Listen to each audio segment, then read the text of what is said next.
persona muy querida, que es Urmila Devidasi, que ella, además de ser maestra, es maestra también de Bharatanatyam. Y lo hace de una manera, yo cuando veo sus obras de danza son impresionantes. Todo el mundo sabe lo que está sucediendo. Muchas veces pone las canciones que generalmente son en lengua de India, me parece que es del sur de la India, no me acuerdo cuál, uno de los muchos idiomas que hay en India, y la gente como yo, por ejemplo, no nos enteramos, a menos que seas de esa zona de India, pero ellas lo traducen a su idioma y la gente puede ir escuchando lo que está sucediendo en la danza. Ahora fue Sivarati, hicieron una danza preciosa sobre Sivarati. Entonces dices, Sivarati, ahora comprendo mejor qué es toda esta historia de Sivarati, por ejemplo. O Govardhan Puja, otra preciosa obra que hicieron. Y puedes recordar el pasatiempo y ver las diferentes partes de los intercambios del pasatiempo, las sutilezas. Y eso nos ayuda a recordar a Krishna y expande las glorias de Krishna. Y eso se encuentra en ideas.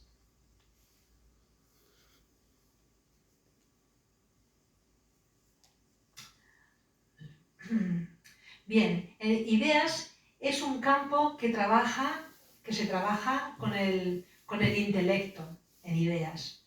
Pero, como veis aquí, la inteligencia no es exclusiva de ideas, porque no es cuestión de uno creerse más que los demás, no.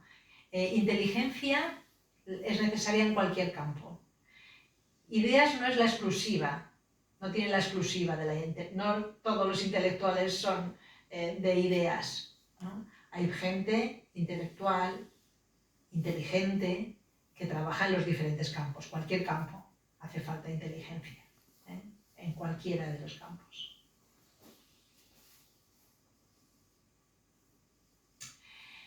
Y bien.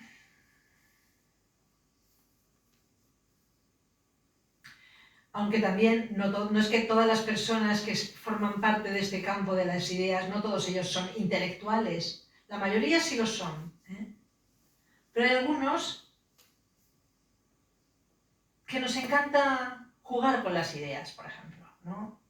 Montarlas y como si fueran puzzles, ¿no? Es posible que las personas en este campo les guste enseñar y les guste descubrir nuevas formas de comprensión. Que siempre están investigando, tienen sed de saber, no sed de agua, que también está bien tener sed de agua porque es sano beber. Pero la sed de la gente en ideas es sed de saber, de profundizar, para dar bien, para darlo, compartirlo con la sociedad. Entonces ahora podemos, podemos hacerlo ya, podemos meditar un poquitito. ¿Cuánto nos atrae este campo? ¿Cuán sedientos estamos de querer saber más? Porque hay personas que, por ejemplo, en destreza, que dicen, mira, yo quiero aprender lo que necesito para hacer mi oficio, mi trabajo, mi profesión bien hecha, pero ya. Si me tengo que pasar toda la vida estudiando, como les sucede a los médicos, por ejemplo, que tienen que estar siempre estudiando y estudiando y estudiando, o los abogados que tienen que estar estudiando leyes, que cada vez se crean más leyes y tienen que estar memorizando las leyes y estudiando siempre.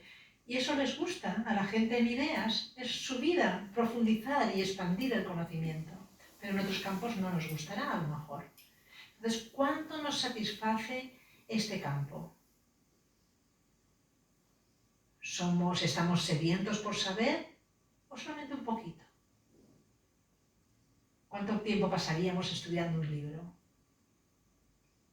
¿Lo cogemos por la tarde y cuando sale el sol todavía estamos leyendo? ¿O solamente un rato? 15 minutos, una hora, o queremos leer 3 horas, 5 horas. ¿Cuánto nos gusta investigar cuál es la naturaleza de las cosas? Hay gente que se pone a estudiar la naturaleza de los osos en Siberia.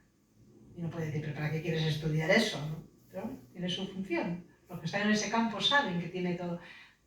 todo tiene su función. Bien, este campo, como os imagináis, se encuentra, en la forma universal, se encuentra en la cabeza. El campo de las ideas. Se dedica a guiar y a administrar, como decíamos.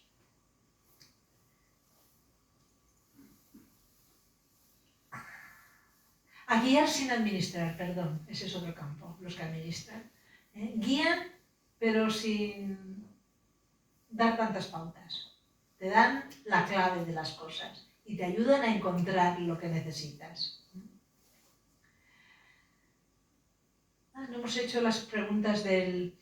En el campo de la belleza, Sri, se hacen dos preguntas. La gente que trabaja en belleza. A ver si me voy a acordar, porque me parece que me olvidé de apuntarlo. Pero es bello, es práctico. La gente en belleza, en Sri, en destreza, se preguntan, ¿es hermoso? Y es práctico. Esas son las dos preguntas. En ideas, las preguntas que se hacen ¿es verdad? ¿Es sabio? Todo su trabajo está basado en eso, en que sea verdad y que sea sabio, que sea beneficioso. Y este campo, en el chakra, este campo se encuentra en el chakra Visuddha y Agya, los dos campos, los dos chakras de la cabeza. Y ahora podemos pasar al campo de recursos. En recursos genera expansión de riqueza, expansión de ganancias. Proveen alimentos, ropa, construcción, medicinas, generan riqueza para la sociedad. Sin este campo nadie come. Nadie come. Sin farmacéuticos no habría... ¿no? Sin medicinas no habría mucha salud. En este campo es más abstracto que, por ejemplo, el campo de destreza. El campo de destreza es muy práctico, por lo tanto está muy claro. Por eso cuando ya conoces ese campo, ya está, ya lo puedes dominar. En cambio, en recursos es más abstracto, no es tan palpable. Cómo saber cuándo invertir, cuándo no invertir, cuándo sembrar, cuándo no sembrar, ¿no? Entonces, en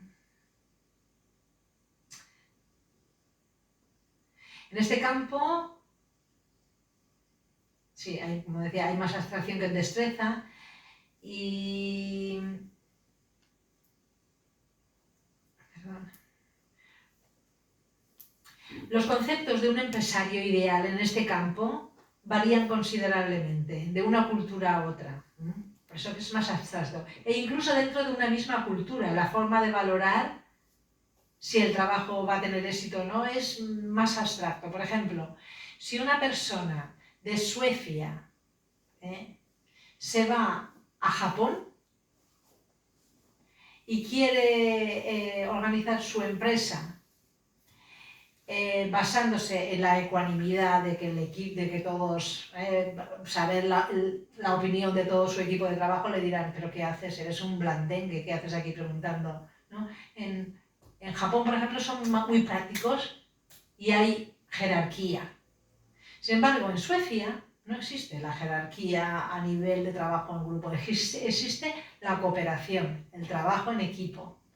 Por eso que es un campo más abstracto. Lo que es propio en un sitio no es propio en otra cultura.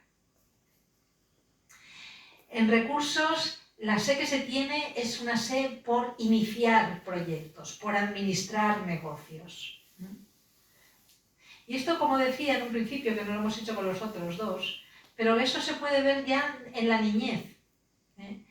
Por ejemplo, el hijo de una amiga mía, el hijo pequeño, ya desde niño, bueno, es que me da pena siempre dar el mismo ejemplo, es el hijo menor de Urmila Devi.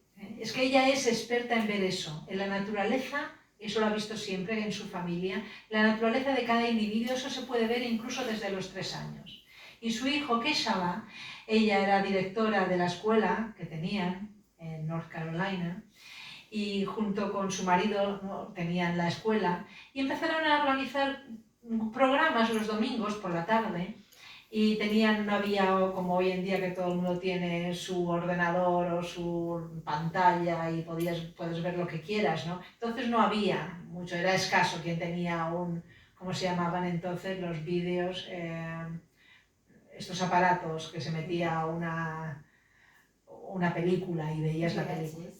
Sí, de estos. Un reproductor de vídeo. Un reproductor de vídeo, sí. Pues no era muy popular. Entonces ellos tenían uno porque estaban enseñando a los niños y siempre es bueno tener muchas variedades de educación. Y los domingos se reunían y veían películas esas antiguas de la India, del Mahabharata, luego salieron las películas de Prabhupada, y veían películas. Y el hijo se dio cuenta y entonces empezó a hacer palomitas. Era pequeño, tendría 6 años, y empezó a hacer palomitas y zumos. Y entonces hacía palomitas y zumos y toda la comunidad iba, era una comunidad numerosa, y compraban palomitas y zumos. Ya les salió su naturaleza. Obviamente estaba este chico en recursos y de hecho lo es. Hoy en día mantiene a su familia con un negocio. Genera un negocio de barritas energéticas, que le va muy bien, por cierto. Ahora me parece que está en otro negocio. Pero eso se ve en la niñez, lo puedes ver.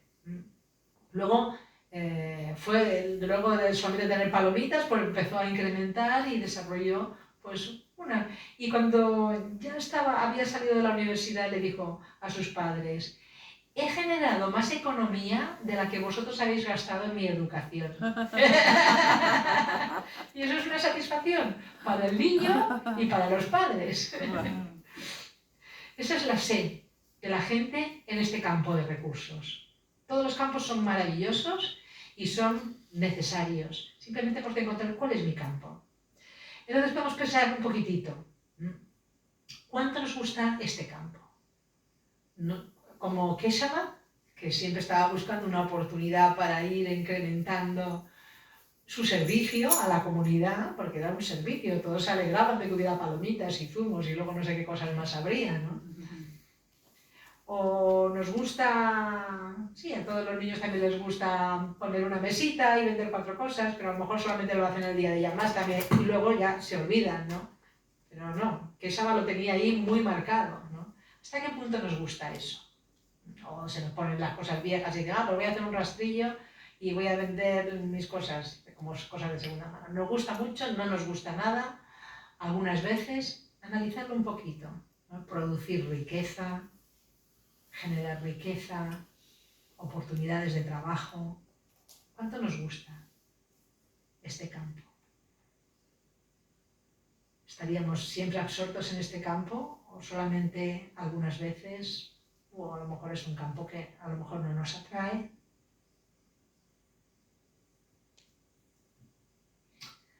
Bueno, pues este campo obviamente se encuentra en el cuerpo universal del Señor, se encuentra en el estómago.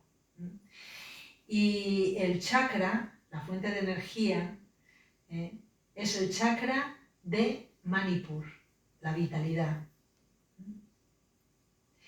Y las preguntas que se hacen en este campo, la gente que trabaja en este campo se pregunta cuando va a generar un negocio: ¿es sostenible y es regenerativo? Porque se trata de trabajos en Dharma, no a Dharma, no de arrasarlo con todo, ¿no? Se preguntan eso: ¿es sostenible? ¿Me voy a poder mantener? ¿Se va a poder regenerar? ¿Vamos a poder seguir desarrollando este trabajo? Estas son las 2 preguntas que se hace la gente en recursos. Otro campo es el campo del gobierno. Toda sociedad requiere orden. Si no hay orden, pues se vuelve un caos. Los seres humanos somos animales pero sociales. Necesitamos eso, una sociedad, una comunidad. Y enseguida, pues eso, se genera un grupo, aunque sea pequeño, y en cualquier grupo se requiere, pues, defensa, se requiere supervisión.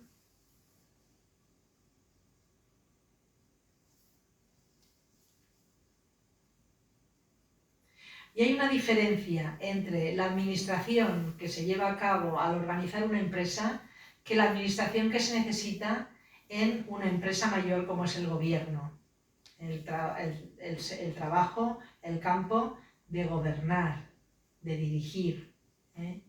En recursos está centrado a un sector, si en cambio en gobierno está centrado a toda la sociedad. No es un sector, es para toda la sociedad. Son responsables de los intereses de todos, de todo el público, de todos los ciudadanos.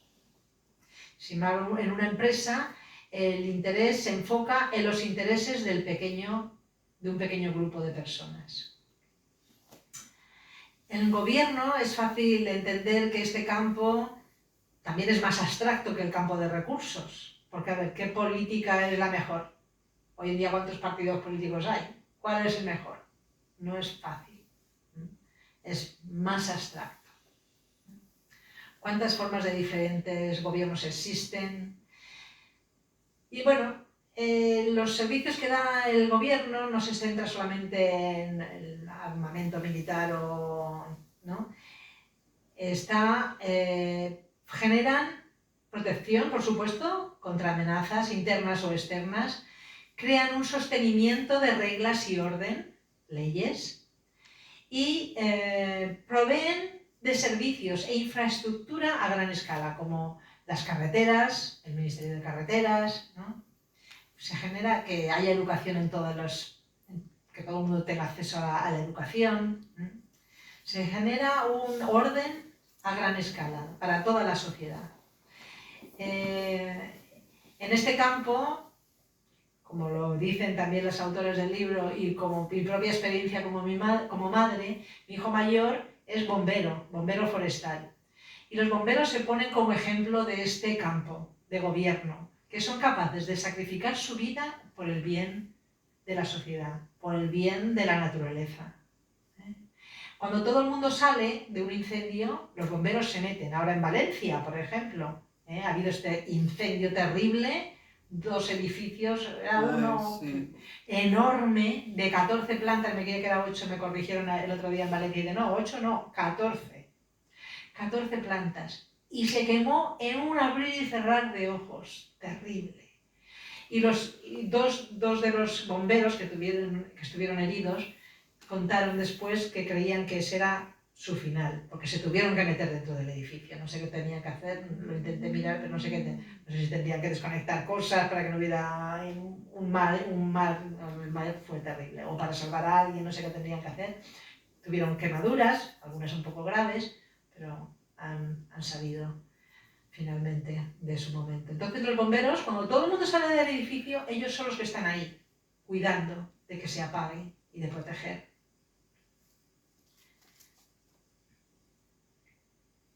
Y no solamente en gobierno son las personas que trabajan para el gobierno directamente, porque hay otras asociaciones que apoyan al gobierno en cosas que a lo mejor el gobierno no da abasto para todo, ¿no? Como por ejemplo el apoyo a refugiados, Greenpeace. Y también Prabhupada menciona en uno de sus significados que una persona que, por ejemplo, tiene un edificio y alquila viviendas y se encarga de que las viviendas tengan agua, tengan luz, que funcione todo el edificio, que las aguas sucias estén bien organizadas y da facilidades a todos los que es como un pequeño gobernante, es gobernante de su pequeña propiedad. Esos también están en ese campo.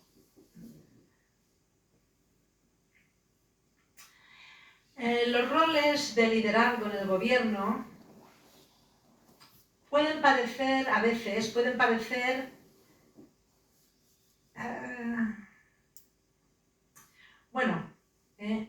¿cómo es eso?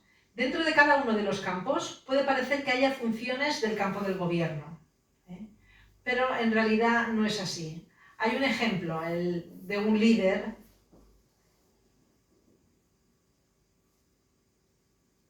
A ver, por ejemplo, cada campo, perdona porque todavía lo estoy cogiendo soltura en este tema, puede que haya una persona que esté como líder en el campo de la educación, pero no tiene que ver, es el decano de la universidad.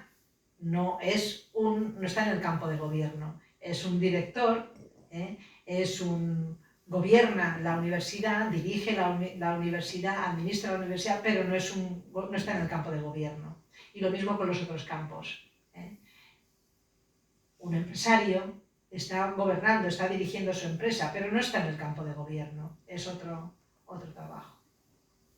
Por ejemplo, en India también lo vemos, ¿no? Hay personas que son, pues, autónomos, que tiene una persona, es el campo de la destreza, ¿no? Que hace su pequeño negocio de arreglar las chanclas. En India vamos con chanclas muy a menudo y ¡pum!, se te rompe la chancla. Entonces te cambian la tira, te ponen... ¿Y este hombre qué hace? No tiene ni jefe, ni él es el jefe de su negocio. Parece que estuviera en recursos o podría decir, bueno, pues este administra, pero esta persona está en destreza, no está en otro campo, ni en recursos, ni en gobierno. Entonces a veces pueden estar un poco mezclados los campos aparentemente, pero hay que analizar la esencia y entonces se ve con más claridad. El gobierno, en el cuerpo universal, son los brazos. Los brazos es la parte del cuerpo universal. El gobierno está en los brazos o en el corazón, que es lo más cercano a los brazos. Y esa es la naturaleza de la protección, son los brazos, y los brazos están hechos no para cortar la cabeza como Hitler o Mussolini, no es eso no es gobierno, es protección, proteger a la humanidad. Siempre habrá envidias y por eso a veces tienen que proteger de cosas internas o de cosas externas. Pero la actitud, el dharma es la protección. ¿Y cuál es el chakra de este campo? Pues es el corazón. El chakra del corazón. ¿Cuál es el chakra del corazón? Anahata. Y es como un padre. Se pone el ejemplo del padre. El gobierno ha de tener esa actitud de padre, de amor, de cuidado. Ese es su amor por la sociedad. Cuidar y proteger y facilitar. Y podemos meditar también cuándo nos atrae este campo, hasta qué punto nos atrae proteger, dar facilidades básicas como el Ministerio de Carreteras, generar estas facilidades para la sociedad. ¿Cuánto nos atrae este campo? ¿Es nuestro corazón, este es mi campo? ¿Nos atrae un poco? ¿O es un campo que no lo apreciamos que exista, pero no es el nuestro? Y ahora ya hemos visto los 4 campos. A ver, entre todos, si nos acordamos de los 4 campos. Uno de los campos es Recursos. destreza. Otro, Recursos. recursos. Otro, Ideas. ideas. Y el gobierno. Ya hemos revisado los 4 campos. Y ahora vamos a pasar a los daños y perjuicios al actuar en un campo equivocado, que no es el nuestro. En la Bhagavad Gita, Krishna dice a Arjuna: no saltes al sendero de otra persona, incluso si parece mucho más fácil y mejor que el tuyo. Es mejor perdurar en las dificultades de nuestro propio recorrido, ya que seguir el camino destinado a otros es muy peligroso. Y eso nos puede parecer raro. Oye, pero si a mí se me da muy bien, por ejemplo, pintar, ¿por qué no es la destreza mi campo? ¿Por qué no? ¿Pero es tu campo verdaderamente o no lo es? Y eso es lo que vamos a estar mirando ahora. Vamos a explorar esto, los daños de estar en un campo equivocado. Generalmente trabajar bien en el campo equivocado puede requerir adoptar conscientemente una personalidad diferente, como un actor. Hay algo ahí que nos hace sentir que no es nuestro campo, pero lo hacemos. Es como un actor que se pone una máscara. Pero incluso los actores que tienen mucho talento, que son verdaderos dramaturgos, llega un momento que les parece insoportable mantener un personaje ficticio constantemente. cuando termina su trabajo les ha gustado mucho, es su campo, pero no pueden estar todo el día haciendo un papel que no es el suyo. Eso es un ejemplo, ¿no? De que es por eso que es perjudicial trabajar en un campo que no es el nuestro. Si realmente un experto en desempeñar el papel requerido para otro campo se sentirá por lo menos tenso, porque no es tu campo, no te fluye natural. Tienes que forzarte a trabajar. Cuando trabajas en un campo que no es el tuyo, te vas a tener que forzar, vas a acabar con dolor de cabeza. Vas a estar mirando, ya es la hora, es hora de comer, es hora de comer. Tengo que trabajar en esto, no te gusta, pero lo haces. Lo sabes hacer, puede ser que lo sepas hacer muy bien, pero no te satisface. Y todos tenemos experiencia. ¿Cómo nos sentimos cuando no somos auténticos? ¿Qué sentimos cuando aparentamos? A ver, podemos analizarlo un poquito. Si aparentamos, a veces hay que aparentar en la vida social. ¿Cómo nos sentimos si tenemos que aparentar? ¿Qué vamos a sentir? Incomodidad. Incomodidad. Disgusto con uno mismo. Injusto con uno mismo. Sí, incomodidad incluye eso, que ya acabas cansado, cansancio, dolor de cabeza, insatisfacción. En el Gita se explica que llevar a cabo un trabajo inadecuado es peligroso. En sánscrito se denomina Vayavaha. Quiere decir un vehículo que infunde temor. Cuando estamos trabajando en un campo que no es nuestro, incluye temor. Se van a dar cuenta de que no. Temor, incomodidad.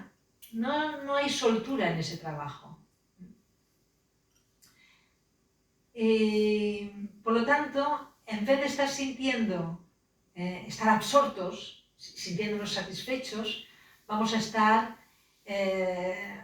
ajustar las cosas externas para poder estar contentos, porque el trabajo en sí no nos da satisfacción y estaremos intentando ajustar las cosas externas. Podemos recordar ahora, cada uno de nosotros, recordar situaciones en las que hemos estado contentos con el trabajo y otras en las que estábamos incómodos. ¿En qué trabajos hemos estado cómodos? Nos hemos sentido inspirados.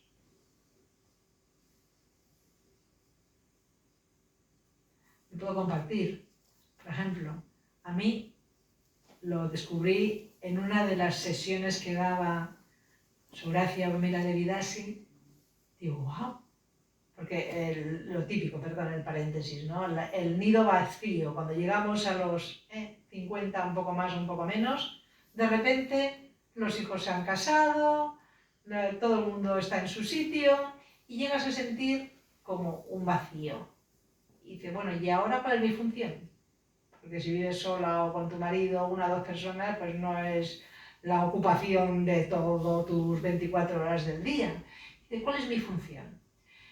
Y viajando y traduciendo los seminarios de Urmila Devidasi, un día me di cuenta, esta es mi pasión. Yo cuando estoy traduciendo me olvido del tiempo. O cuando estoy haciendo audiolibros, por ejemplo, también. Este es otro tema que me encanta. Se me olvida el tiempo. Digo, anda, pero sí. O haciendo los PowerPoints para los seminarios, ¿no? Hay que traducirlos, si no los hago yo, hay que traducirlos. Y lleva muchísimo tiempo. Anda, me parece que he desayunado, pero no he comido. Y a lo mejor ya es hora de dormir. Pues eso, ¿hasta qué punto nos sentimos satisfechos en nuestro trabajo? ¿Cómo nos hemos sentido? ¿En qué momento nos hemos sentido así? Es algo para analizar individualmente cada uno, que nos hemos sentido satisfechos, inspirados a continuar. Y, por otra parte, también podemos analizar un poco lo contrario. ¿En qué momentos, en qué trabajos, en qué ocasiones estoy haciendo algo y digo, ay, ¿cuándo voy a terminar? Esto no se acaba nunca. Hoy todavía me quedan 2 horas. Eso también es importante analizarlo cuando estamos buscando cuál es mi naturaleza, cuál es mi dharma. Y vamos a ver lo que se siente cuando estamos ocupados en un dharma ajeno, que no es el nuestro, y lo que se siente cuando estamos ocupados en el dharma propio. A ver, ¿cómo nos sentimos de sentimiento? ¿Cómo nos sentimos cuando estamos haciendo un trabajo que no es mi trabajo? ¿Cómo está este pobre monigote? Horrible. Agotado, abatido, exacto, incluso frustrado. ¿Y cómo nos sentimos cuando estamos ocupados según nuestro propio dharma? Felices. Felices, satisfechos, energéticos, contentos, irradiamos energía. Realizados. ¿Y cómo está nuestra mente? ¿Cómo está nuestra mente cuando estamos en un dharma ajeno? La mente se dice que se vuelve nuestra enemiga. Está ahí, a ver, que termina o no termina, sufriendo, que hay que ver, por qué hay que hacer estas cosas, esto es inútil, no sirve para nada, y por qué tengo que hacer esto, y una mente insatisfecha. Sin embargo, cuando estamos ocupados, nuestra mente, estamos ocupados en un trabajo que es nuestro propio dharma, la mente es fluye. Nuestra amiga, no para de tener ideas, ¿no? Y a nivel de apego, cuando estamos ocupados en un dharma que no es el nuestro, vamos a estar apegados al resultado, porque no estamos actuando según mi naturaleza, entonces querremos el resultado, ya que no disfruto, por lo menos, que me dé algo. Sin embargo, cuando estamos trabajando en un campo, en nuestro dharma, nos sentimos desapegados, lo cual no quiere decir, hacemos las cosas bien, felices, y nos gusta compartirlas. Bien. Ahora, bueno, no sé si vamos un poquito despacio, porque son 9 principios que tenemos que aquí, que Sara te ha dicho, no te preocupes, no te cortes, pero podrían ser 4 horas si vamos a un ritmo lento. Entonces tampoco vamos a ir un poquito más ligerito, porque solamente hemos hecho el principio número 1. Son 9 y son 9. Y son 9. Lo vamos a hacer un poquito más ligero. Identificar mi tipo de prosperidad como en el campo profesional. Hemos visto el primero, que es conectar nuestra naturaleza con nuestra fuente de sustento. El principio 2 es progresar en la vida nutriendo nuestra naturaleza. Bien. Progresar en la vida nutriendo nuestra naturaleza. Identificar cuál es nuestra naturaleza. Eso es muy importante, lo hemos estado observando un poquitito, y es importante volvernos expertos en encontrar cuál es mi naturaleza y dedicar toda la atención a ese campo. Y eso es cuestión de práctica, es cuestión de práctica. Cada campo hay una psicología específica, un potencial. Las características del individuo muestran la disposición de cada uno. Solamente las tenemos que desarrollar. Igual que un niño, cuando nace, no sabe caminar, pero la capacidad de caminar está en él mismo. Solamente tiene que desarrollarla. Similarmente, nuestro dharma, nuestro campo de carrera, de profesión, de ocupación, está en nosotros mismos. Solamente tenemos que darle atención y poco a poco ir descubriendo cuál es nuestro campo.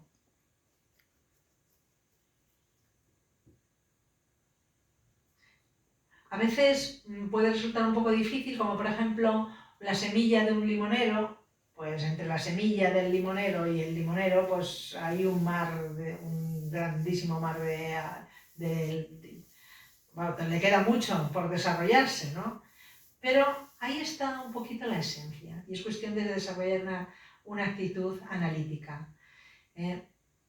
Según el Bhagavad Gita, tener experiencia no solo se refiere al conjunto de habilidades que se exige para un trabajo específico, sino también la comprensión y la aplicación de los principios del arte natural del trabajo. Claro, esto es un resumen de una presentación, y esto es un tomo como para universitario. ¿Sabes? Aquí hay mucho por estudiar. Estamos dando una visión ligera, por supuesto. Si habláis inglés y os gusta leer, esto es una verdadera joya. Ahí vais a encontrar mucha sustancia.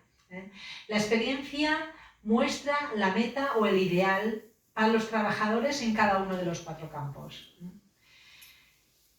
Y en el Bhagavad Gita dice, incluso el hombre que posee conocimiento actúa conforme su propia naturaleza. Pues todo el mundo sigue, eso lo dice Krishna en el Bhagavad Gita, todo el mundo sigue la naturaleza que ha adquirido de las 3 modalidades. ¿Qué puede lograrse con la represión? No podemos lograr nada. Por eso es tan importante conectar con nuestro ser, lo que decíamos, ¿no? Que no solamente el trabajo, sino las prácticas de interiorización y llegar a vislumbrar cuál es nuestra naturaleza. Bien, las personas que nos conocen bien nos pueden ayudar. Observando podemos llegar a conectar con nuestra naturaleza, pero personas que nos conocen bien, como por ejemplo, o no nos conocen tanto, pero tienen una experiencia, como por ejemplo cuando yo estuve viajando con Urmila de Vidasi, al cabo del viaje, del recorrido, de la gira que hicimos, digo, pues ya, ¿no? En ese campo de la traducción y en otras pequeñas cosas también, ¿no? O sea, que las personas que nos conocen o que tienen experiencia nos pueden ayudar a identificar cuál es mi naturaleza, cuál es mi dharma. Por supuesto necesitaremos formación y practicar.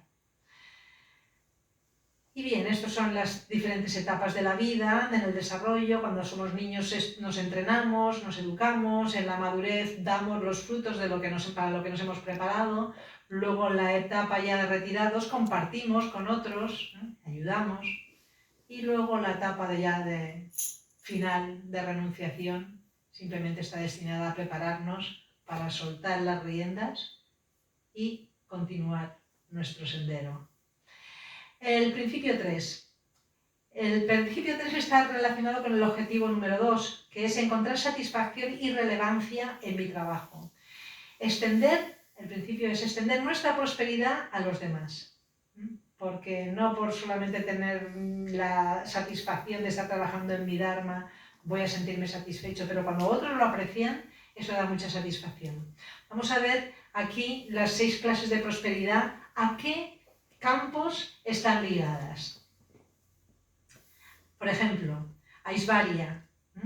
Aishvarya,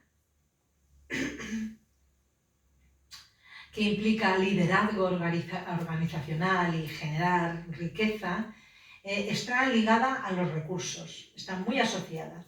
Generalmente no tenemos solamente una riqueza, generalmente podemos tener 2 o 3, hay personas que incluso experimentan hasta 4 tipos diferentes de riqueza, pero Aishvarya está muy ligada a recursos. Luego pasamos al campo del gobierno, o sea, estamos ahora mirando las riquezas Virya y Yasha.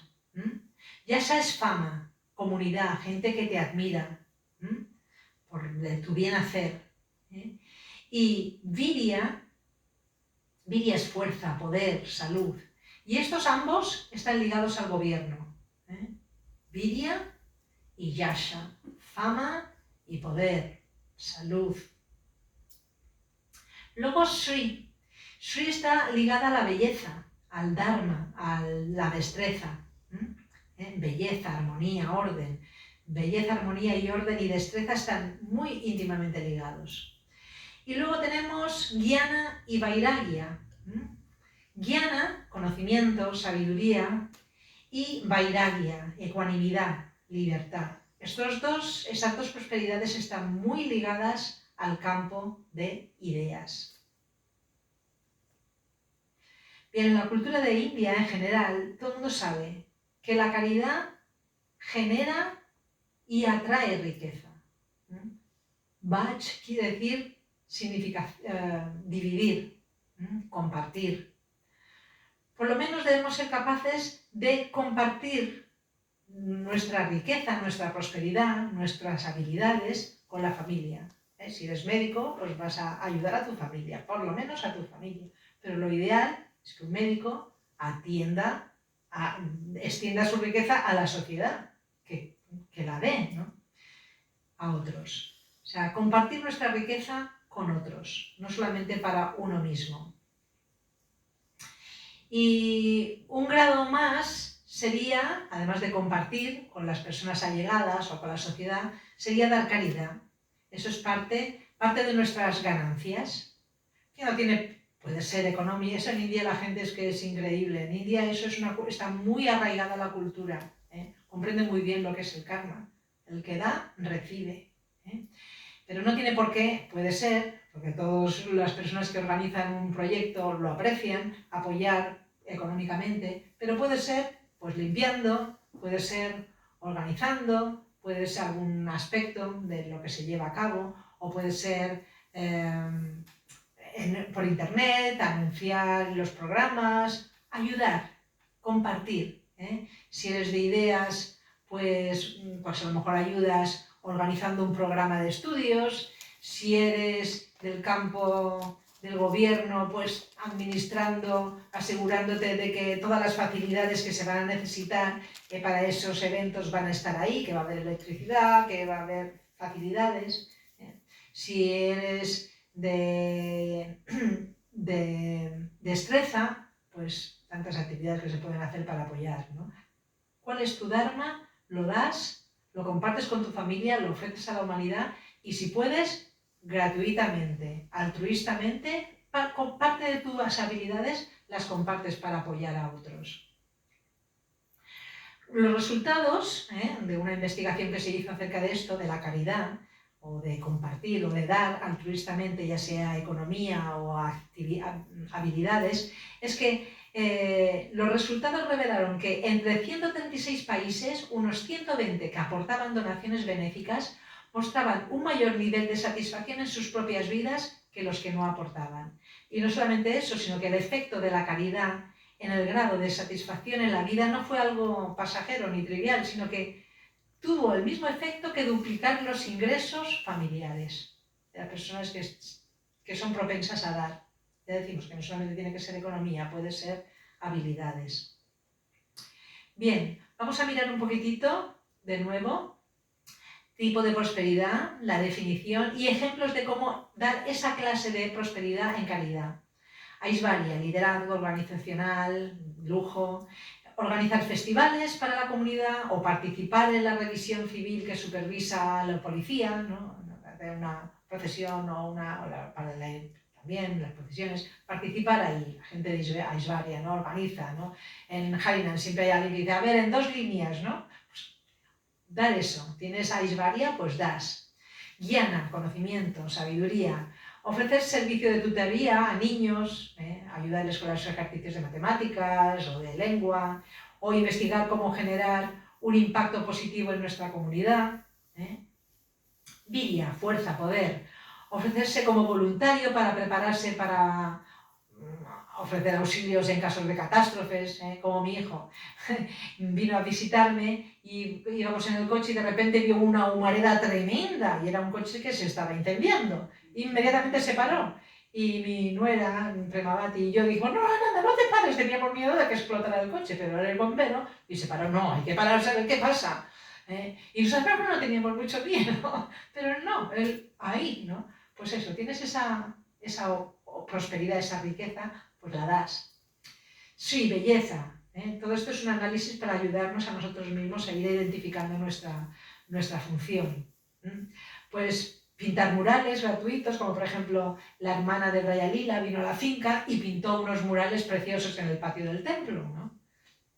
Yasha, fama meritoria, organizar recaudación de fondos para causas de la comunidad o ayudar a personas con talento a obtener reconocimiento y oportunidades, que digan, mira, esta es una persona que vale para esto, ¿no? Ayudar. Y Vairagya, ayudar a hacer una campaña benéfica, animando a la gente a que done ropa o otros alimentos. Eso es una forma de dar. Principio 4. Ética y relevancia del valor de nuestro trabajo. ¿Vale? Ética y relevancia. Necesidades fisiológicas, necesidades de seguridad, necesidades sociales, de autoestima y de autorrealización. Esas son diferentes necesidades que tenemos. Y cuando esas necesidades se cumplen al ejecutar nuestro Dharma, se genera una situación muy propicia. Vamos a ir un poquito. Entonces, el ciclo de cómo se trabaja en la humanidad, es que primero uno se ocupa en Dharma, en religiosidad. ¿Y qué sucede? Que cuando la gente sigue los principios del Dharma, se genera arta, se genera riqueza. Y cuando hay riqueza, la gente obtiene kama, satisfacción de sus deseos. Pero luego uno está ahí dándole vueltas, trabajando y teniendo prosperidad y al final un millonario dice, pero ya no quiero ganar más, por favor, liberación de su trabajo, ¿no? Es una fase natural también en la vida y que tiene su función. Generalmente la gente simplemente deja fundirse en el aspecto energético, pero esa no es la meta. La liberación de todas tus obligaciones y de todos tus trabajos después de haber estado luchando toda tu vida no es fundirte. No es la meta más elevada, es una meta, pero no es la meta más elevada.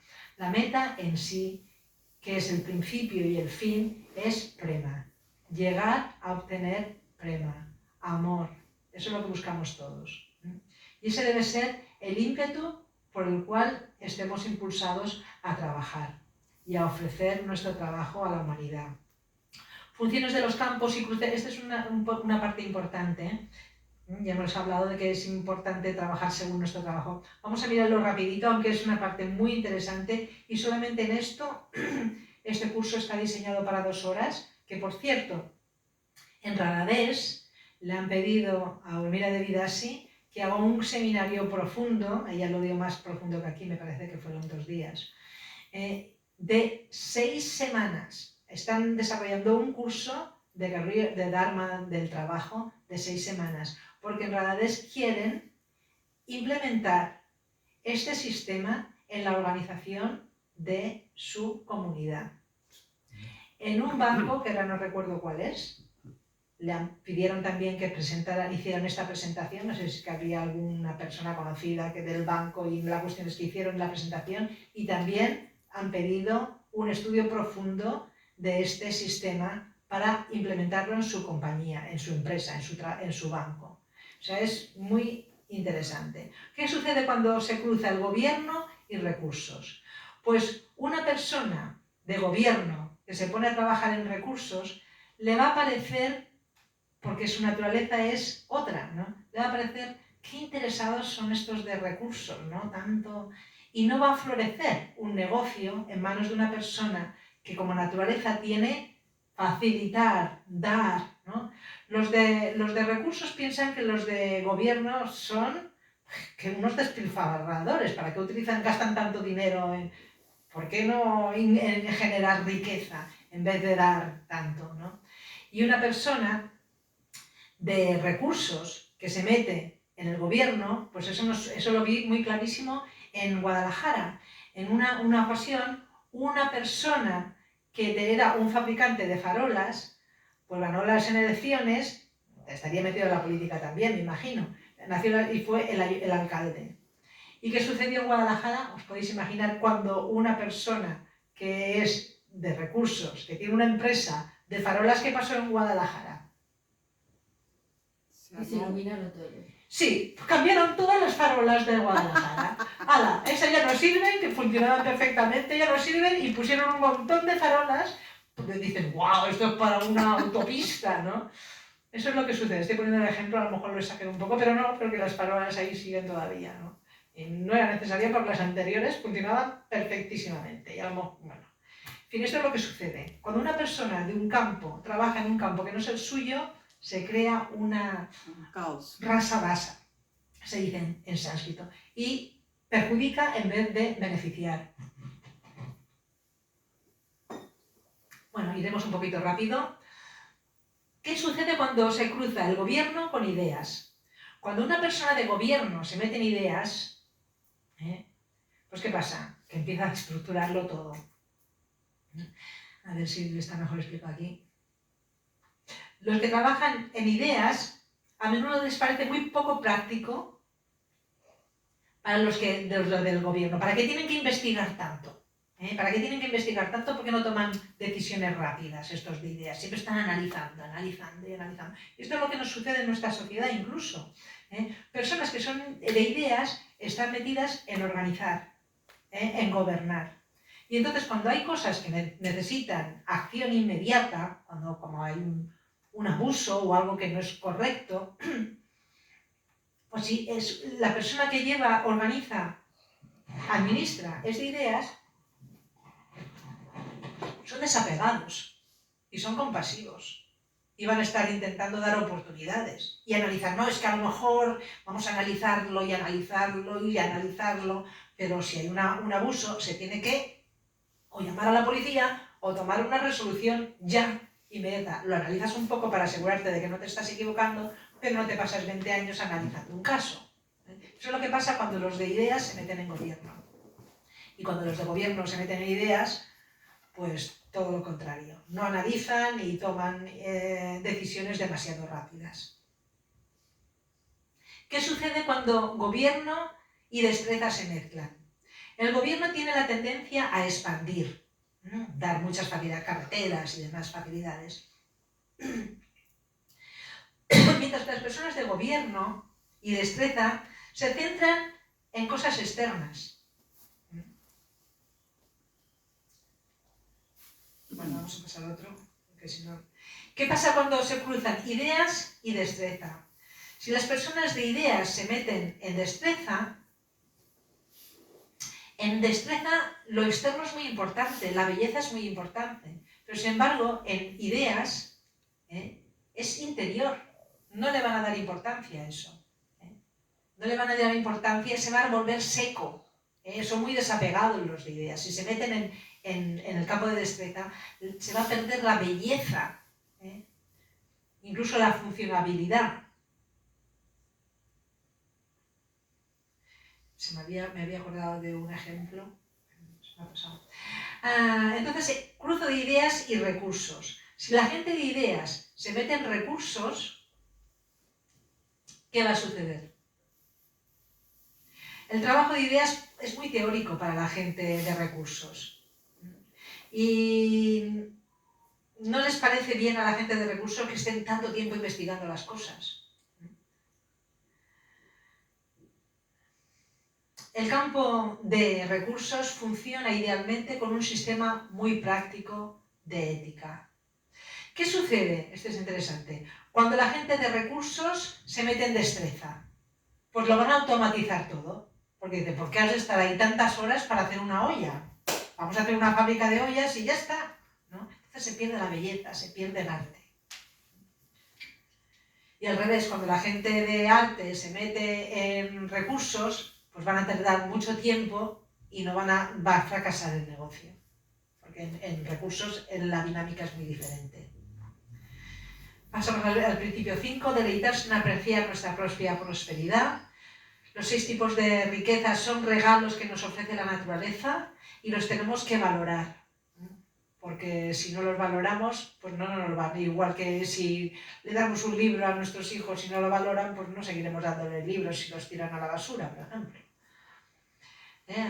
Apreciar el resultado de nuestro trabajo.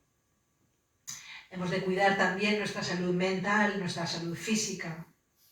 Cuidar a los que trabajan en nuestra propia dirección, bajo nuestra dirección, ¿no? Generar ese equipo de armonía y de trabajo. Preocuparnos por los que están aportando y no en vez de explotar.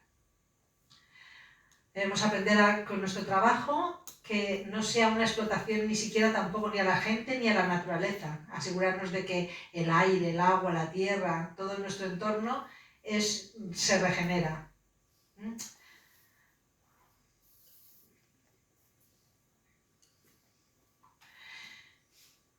Esto es muy profundo.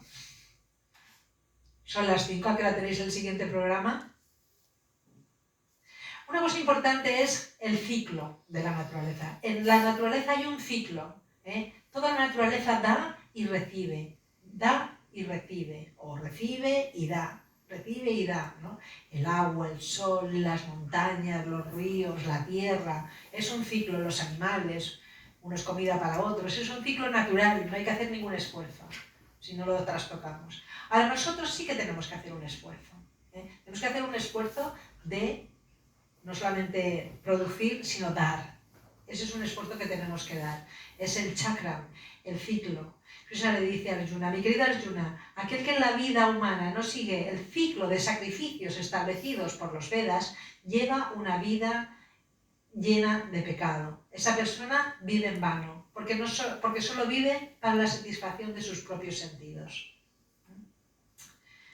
Principio 7, por encima de las sombras. Este es un tema muy interesante, por las sombras del ego y cómo trascenderlas.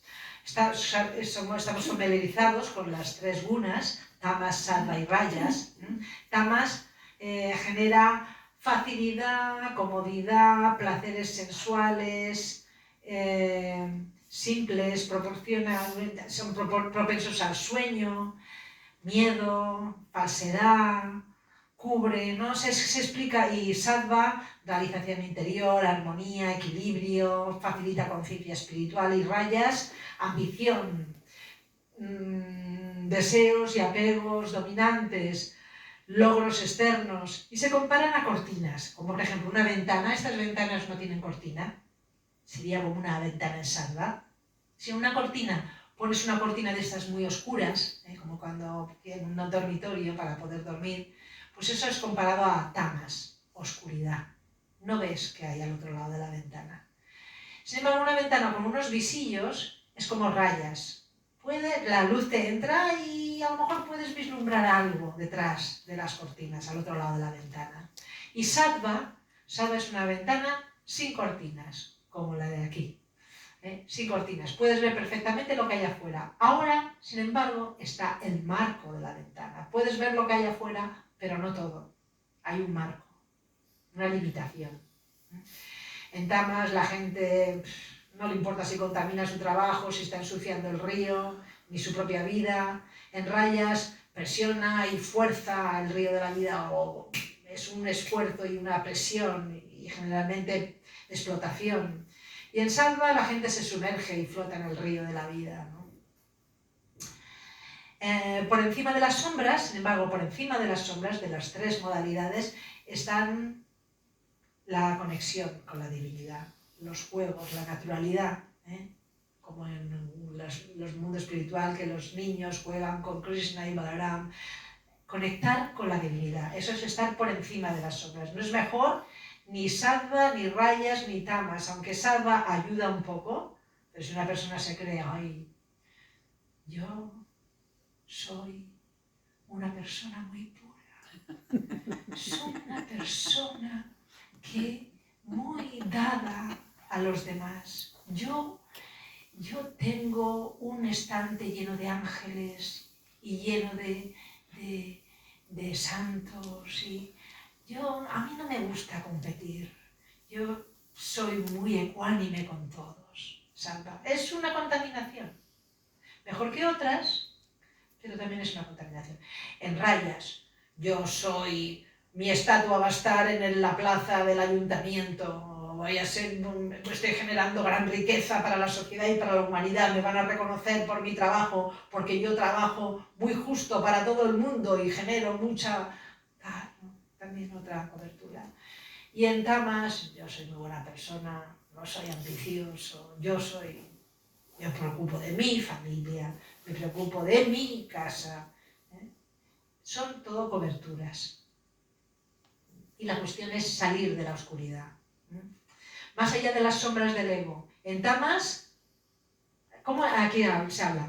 La caridad va cubierta por las sombras del ego. Si uno da caridad o servicio voluntario en un lugar impuro, en un momento inadecuado, a personas que no se lo merecen, y sin la vida, atención y respeto, eso es caridad en tamas. En rayas, dar caridad con expectativas de que te recompensen, o con un beneficio personal, a regañadientes, con pesar después, por obligación, o cuando nos lo exige un superior. Y en sattva dar porque es lo correcto, sin esperar nada a cambio, en el momento y lugar adecuados, y a una persona digna. Y más allá de las sombras del ego, es similar a sattva, pero única y exclusivamente para complacer a Krishna, sin ningún otro propósito. Y las sombras del ego en el trabajo solamente se dan en el resumen estos dos. En sattva, el trabajo cubierto por sattva vamos a quedar de tamas, es un trabajo descuidado en tamas, vulgar, obstinado, manipulador, grosero con los demás, perezoso, taciturno, con una tendencia a dejarlo para más tarde.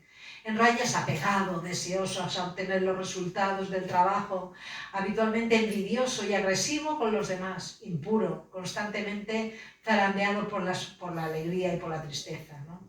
Y en Sattva, sin apego, sin falsa identificación, con gran determinación y entusiasmo y sin vacilar ante el éxito o el fracaso. Y más allá de las sombras del ego, trabajas para complacer a Krishna. Esa es tu motivación. Entonces hay cosas a evitar y cosas a promover para ir más allá de las sombras del ego, a ese ciclo de dharma, artha, kama, moksha, no quedarnos ahí sino llegar a prema. Cómo llegar a ese estado más allá de las sombras del ego es abandonar los deseos de disfrutar y de querer retener las prosperidades de nuestro propio trabajo para nosotros mismos. Abandonar el ego de ser el propietario, soltar el letargo que nace de la ignorancia. Y lo que hemos de fomentar para salir de estas sombras del ego y llegar a ese estado de prema progresivamente es dedicar nuestro trabajo a la fuente última, hacerlo para complacer a Krishna. Mantener conciencia de nuestro yo espiritual. Yo soy sirvienta eterna de Krishna. Internamente trabajar con esta dinámica. Yo soy tu sirvienta, Krishna. ¿Qué quieres de mí en este momento? ¿Cómo puedo ayudar en propagar la conciencia de Krishna? Y trabajar de acuerdo con nuestra propia naturaleza, no coger el trabajo de otro. Ya estamos en el principio 8, nos estamos dando prisa en las últimas partes. Mantener el equilibrio social y cooperación entre los campos y competencia dentro de los campos. Pues lo hemos hablado al principio, ¿no? Competencia en el mismo campo, como cuando hacíamos Sankirtan, a ver quién era el que distribuía más libros. Entonces esto nos entusiasmaba, no había envidia cuando alguien ganaba, por ejemplo, Ganga era siempre la ganadora en el campo de las devotas, pero muchas veces también incluso ganaba a los devotos, era la número 1 en distribución de libros. Y todo decía, wow, tenemos que superarnos, ¿no? Nos genera inspiración a superarnos.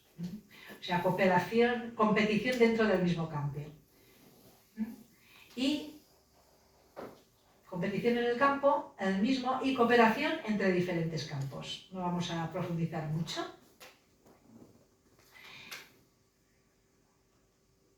Bien.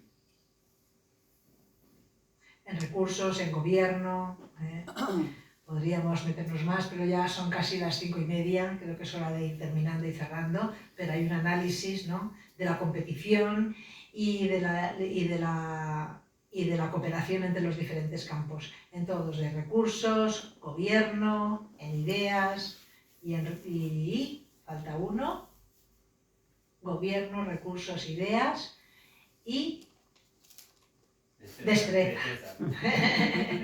Bien, y finalmente, si actuamos siguiendo las pautas del Dharma, podremos experimentar prosperidad sostenible para todos, porque no estaremos destrozando el planeta, no estaremos dañándonos a nosotros mismos al trabajar en un campo que no es el nuestro, y no... Esa es la clave de la prosperidad. Espero que os haya interesado, no sé si tenéis alguna pregunta, algún comentario o alguna queja, algo que se pueda mejorar. Hombre, todo es muy interesante, Sí. Pero también tiene que la persona saber qué capacidad puede llegar para llegar al jefe o llegar a un nivel más alto que los demás. Hay que ser también humilde. Si tú tienes esa capacidad puedes llegar, pero si no, pues no llegas. Bueno, a ver, lo de jefe, a ver, hay personas que son líderes por naturaleza. Entonces, si yo me pongo a trabajar en un campo que no es el mío y quiero ser líder y no lo soy, entonces eso es soberbia. Pero si una persona, su naturaleza es de líder, sería lo contrario si no ejerce de líder. Tiene que hacer de líder porque es su naturaleza y la gente se va a sentir satisfecha. Si estamos haciendo un trabajo y a nuestro alrededor las personas no están satisfechas, o solamente un pequeño número de personas están satisfechas, podemos discernir en qué grado estamos actuando en nuestro campo. Porque cuando actuamos en nuestro campo, la gente se siente satisfecha. ¡Ay, qué bien! Por fin se ha traducido este libro que no lo teníamos en español. La gente se va a sentir satisfecha, por ejemplo. No se me ocurre. ¡Wow, qué bien! Lo van a apreciar. Pero si me meto a hacer otro trabajo que no es el mío, como gobierno no es mi papel, pues las personas no se sentirían satisfechas. No se sentirían satisfechas. Mi tendencia sería hacerlo todo yo, quemarme Y las personas no están satisfechas porque no las estamos ocupando según su propia dharma, según su propia naturaleza. Entonces, la clave no es ser líder o no serlo, ¿es mi dharma ser líder o no es mi dharma ser líder? Y ya también hablábamos que en cada campo también hay líderes, no es que no haya líderes en los campos, en los diferentes campos. Pero el campo de ideas, por ejemplo, es un campo de líder intelectual. En el campo de recursos, líder de empresario. En el campo de destreza, pues un líder en la danza. Si tienes que hacer una coreografía de un baile, hace falta un líder. Y luego ya sabemos que hay bailes que son del campo de ideas y hay bailes que son pues de otros campos, del campo de la destreza, que tenía una canción que había notado que antes no la he cantado porque, bueno, no la sé cantar, pero la cogí, puse un ejemplo de canción que esté claramente, perdón, claramente en destreza. No sé si lo voy a ver ahora. Bueno, será en destreza. Dice la canción... no la encuentro, pero es igual. Era una canción que hablaba de la belleza del campo y de la limpieza de los ríos, una canción que han compuesto. Eso es una canción muy buena para mentalizar a la gente en el cuidado de la naturaleza, pero es una canción en destreza. Y los bailes, por ejemplo, en el flamenco, pues tiene que haber ahí un coreógrafo de la danza, un maestro de la danza. Todos los campos tienen líderes, pero hay el campo de ideas que son líderes por naturaleza, o en gobierno también son líderes por naturaleza. Bueno, espero haber podido servir de algo. No sé si tenéis alguna pregunta más o algún comentario. Yo he escuchado la charla y la verdad que me ha parecido muy bonito si el mundo fuera perfecto. Pero hablo de mi experiencia propia y de mi entorno. Sí. Poca gente está trabajando realmente en lo que le gusta. Claro.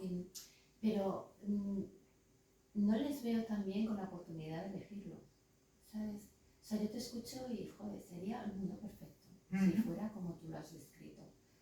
Pero en la experiencia lo veo que la gente está un poco atada en manos y pies. Luego también veo gente que, por ejemplo, baila fenomenal, se ve que disfruta bailando, la gente mirándolo disfruta, pero no puede ganarse la vida de esa manera. Al final ha tenido que dejarlo y buscar otros trabajos. Luego también hay trabajos que son muy bonitos, que a todos nos gustan, y hay otros trabajos que en general no nos gustan. Tienes que tener una humildad y una preparación para disfrutar en ese trabajo, ¿no? Entonces, o sea, lo que has dicho, todo me cuadra. Te entiendo perfectamente y tiene muchísimo sentido lo que estás diciendo, porque es así. La sociedad hoy en día es una sociedad que va a marchas forzadas. Tanta gente que trabaja insatisfecha en trabajos que no les satisfacen ni a ellos y muchas veces ni siquiera a la sociedad, porque como decíamos, hay muchas cosas que se producen que son perjudiciales para quien está trabajando en ello, para quien la está produciendo porque está generando algo innecesario, y para la naturaleza. O sea que es muy claro lo que está describiendo. Ahora bien, podemos trabajarnos uno mismo. No podemos cambiar el mundo, pero puedo transformarme a mí misma, paulatinamente. Entonces los cambios empiezan desde dentro y empiezan desde uno mismo. Si somos conscientes de algo, pues podemos esforzarnos en esa dirección, pero si ni siquiera somos conscientes, pues va a ser difícil. Entonces es cuestión, como esta amiga mía, Mirabai no trabaja de pastelera, es su hobby, pero dice, Mahalal, estoy estudiando cómo voy a poder llevarlo a cabo. O como el hijo de Urmila, que al principio empezó pues, como un juego de niños y que luego se tuvo que preparar, no tenía la preparación, tuvo que estudiar empresariales y prepararse. Por lo menos hemos de ser, decir, a ver, ¿dónde estoy? ¿Cuál es mi dharma? ¿Cuál es mi naturaleza? ¿Qué es lo que puedo dar de una manera que yo me sienta satisfecha y las personas que lo reciben también? El trabajo empieza desde uno mismo. No podemos cambiar la sociedad, pero sí podemos ir cambiándonos a nosotros mismos. O por lo menos ir abriendo la sensibilidad acerca de este tema, que es lo que pretendemos, y sobre todo con una presentación tan breve como esta. La verdad es que da mucho. Voy a tenerme que reestructurar para poderlo presentar más rápido, porque la mayoría de los centros pues eso, tienen 1 hora, 2 horas como mucho. No sé cuánto tiempo hemos estado aquí, 2 horas y media. 2 horas. Eso es lo mismo. 2 horas. 2 horas. No es lo Puedes mismo hacer saber. presentaciones de 1 hora, de 1 hora y media, de 2. Sí, pues estoy practicando con vosotros. Es la segunda presentación que hago. Sí, Paloma. Silvia, ¡Ay, sí! Paloma soy yo. Tú eres Sí, ya te he Paloma, visto os he muchas cambiado el veces. nombre. no pasa nada. A mí me gustaría pedirte un consejo para los adolescentes, por ejemplo, que están en cuarto de la ESO y que tienen que decidir cuál va a ser su profesión o su futuro. Sí. ¿Qué pautas les darías a estos adolescentes que no saben qué estudiar, no saben cuál es su dharma y como unos consejos? Las doctoras están aquí. Ah, Pero, por ejemplo, claro, hay personas que tienen esa habilidad, ese don. Por ejemplo, y que es algo que se puede, dice Urmila de Vidasi, que se puede observar desde la misma niñez. Por ejemplo, cuando era una niña, iba al colegio, a parvularios, porque tenía 3 años, o 4, 3 o 4 años. Normalmente nuestra naturaleza le suele molestar a nuestros padres o a la gente que está a nuestro alrededor. Suele molestar, porque no eres experto y tienes una naturaleza y la tienes ahí y no sabes cómo canalizarla. Suele molestar. O como el que es músico. Bueno, son 2 ejemplos que tengo. Pero bueno, he mencionado primero a Urmila de Vida, así vamos a comentarlo. Vamos a comentar estos 2 que me he acordado ahora. Por ejemplo, ¿de qué creéis? Bueno, voy a hacerlo al revés. Primero el otro que es más obvio. Pues había un niño en una escuela que estaba todo el día durante la clase. Para ya, deja de hacer ruido, estás molestando. Me molesta, mira, está haciendo ruidos. Los niños se quejaban, el maestro le reñía, le llamaban a sus padres, mira, este niño no para, es que es un inquieto, debe estar enfermo, tendréis que llevarle al médico, al psiquiatra, a ver qué le pasa a este niño, porque es excesivo. Y finalmente tenía ya 10 años y un día le llama al director. No el maestro de la clase, el director. Y dice, uy, ya me he metido en un lío, porque lo tenía ahí y nada. Y entró con miedo. Y dice, lo siento. Y dice, no te asustes, le dice el director. Y se quedó asombrado, como siempre le reñían. Dice, no te asustes, mira lo que tengo para ti. ¿Y qué le dio el director a ese niño? un instrumento. Mridanga. Una mridanga, si fuera en India, un tambor. Le dio un tambor. Ese niño era yo y este es el tambor. ¿Ves? Le dio un tambor y este niño se volvió en uno de los mejores, en inglés se dice drummer, ¿cómo se llama el que toca? Percusionista. Percusionista, sí, o batería, sí. Famoso en Estados Unidos. Pero molestaba muchísimo, porque tenía el don, tenía el dharma, pero no tenía la práctica ni la experiencia, no lo había canalizado. ¿Y de qué creéis? Bueno, es que no la conocéis, claro. ¿Pero de qué creéis que la reñían y la molestaban a Urmila de Vidasi cuando era una niña? Tenía 4 años. De soñadora. Bueno, un buen guess. Claro, es que no la conocéis, por eso es un poquito difícil. Pues siempre le decían, la llamaban, porque llamaban a los padres y dicen, mira, esta niña siempre nos está corrigiendo a todos. Siempre nos está diciendo cómo tenemos que hacer las cosas. Siempre. Es que no para. Esto, y también, a ver, hay que corregir esto y tal y que cual, ¿no? Y eso fue así toda su vida. Deja de, como decía ella en inglés, stop teaching, deja de enseñar al mundo, para ya de enseñar, para ya de enseñar. Siempre estás enseñando, siempre te crees que sabes más que los demás. Bueno, pues a los 24 años fue a Francia, no sé por qué fue a Francia, pero la cuestión es que fue a Francia, y allí conoció a una compañera nuestra que era maestra o directora de la escuela del Gurukula que tenían en la Nouvelle Mayapur. Y cuando la conoció, se dio cuenta, Jyotirmayi se llama, esta compañera francesa, y lo vio inmediatamente. Y entonces con ella descubrió que su naturaleza es ser maestra, educadora. ¿Y a quién educa? Su profesión, sobre todo, es educar a educadores. Entonces ya de niña, pues ya lo veía, ¿no? ¿Por qué estás enseñando? Esta niña es así, se lo tienes que enseñar de esta manera. No, esta niña, si en vez de canalizarla por los números, la canalizas con los colores, lo va a aprender, ¿sabes? Entonces lo tenemos ahí, pero como no lo sabemos manifestar, normalmente suele molestar a los demás. Como otro niño que siempre estaba investigando, pero habéis hecho tus deberes, no, es que estoy pensando. Bueno, deja de pensar, no, es que estoy pensando, es muy importante, estoy pensando. Y este niño, hoy en día, bueno, ha fallecido joven, pero científico. Siempre estaba analizando las cosas, investigando, pensando, miraba las cosas, se quedaba pensando. Entonces hemos de observar y también, pues, no sé, exponer a los jóvenes, como hacían en las escuelas que a veces visitan, pues, yo qué sé, este niño fue a visitar ¿cómo se llama? Los sitios esos de astronomía, que miran las estrellas. Un observatorio. Y ahí fue su descubrimiento. Ciencias en observación.